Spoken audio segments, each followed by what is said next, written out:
Hi friends, నమస్తే. Tasty వంటలకి స్వాగతం. నేను మీ కవిత. ఫ్రెండ్స్, నాదొక చిన్న రిక్వెస్ట్. మన ఛానల్ని ఇప్పటివరకు సబ్స్క్రైబ్ కాని వాళ్ళు, అలాగే ఫస్ట్ టైం మన ఛానల్ని చూస్తున్న వారు ఉంటే తప్పకుండా సబ్స్క్రైబ్ అవ్వండి. అలాగే పక్కనే ఉండే బెల్ బటన్ని ఒక్కసారి క్లిక్ చేశారంటే నేను ఇప్పుడు వీడియోస్ పెట్టినా మీకు నోటిఫికేషన్ వస్తుంది. మీరు ఎప్పుడు ఫ్రీగా ఉంటే అప్పుడు వీడియోని చూసేయచ్చు. ఫ్రెండ్స్, ఇవాళ మన టేస్టీ వంటల ఛానల్లో చెట్టినాడు ఎగ్ కర్రీ ఎలా ప్రిపేర్ చేసుకోవాలో నేర్చుకుందాం. మరి లేట్ చేయకుండా ప్రాసెస్లోకి వెళ్ళిపోద్దామా.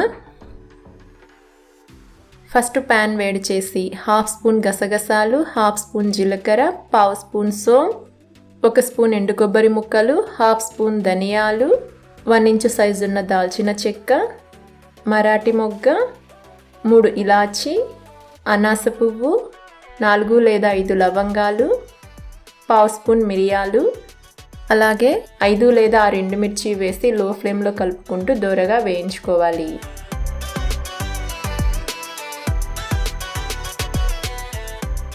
చూడండి, ఇవి వేగాయి కదా. వీటిని చల్లారిన తర్వాత మిక్సీ జార్లో వేసి మూత పెట్టి వీడియోలో చూపిస్తున్న విధంగా పౌడర్ చేసుకోవాలి. తర్వాత అందులో కొద్దిగా వాటర్ వేసి మళ్ళీ మూత పెట్టి పేస్ట్ లాగా మెత్తగా మిక్సీ పట్టించి పక్కన పెట్టుకుందాం.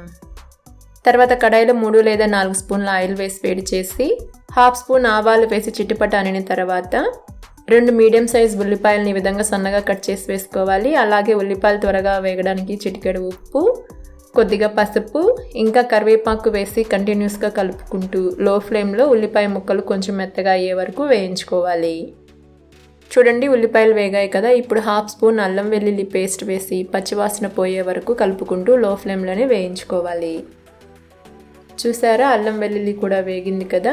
ఇప్పుడు ఒక మీడియం సైజ్ టమోటోను తీసుకొని ముక్కలుగా కట్ చేసి వేసి అంతా కలిసేలా కలుపుకొని మూత పెట్టి టమోటో ముక్కలు మెత్తగా అయ్యే వరకు 5 నిమిషాల పాటు లో ఫ్లేమ్లో ఉడికించుకోవాలి.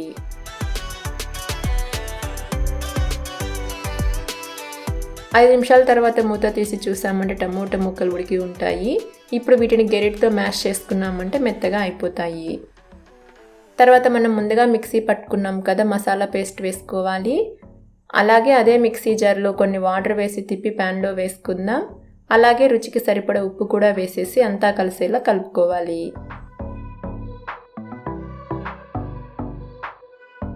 చూడండి, అంతా బాగా కలిసింది కదా.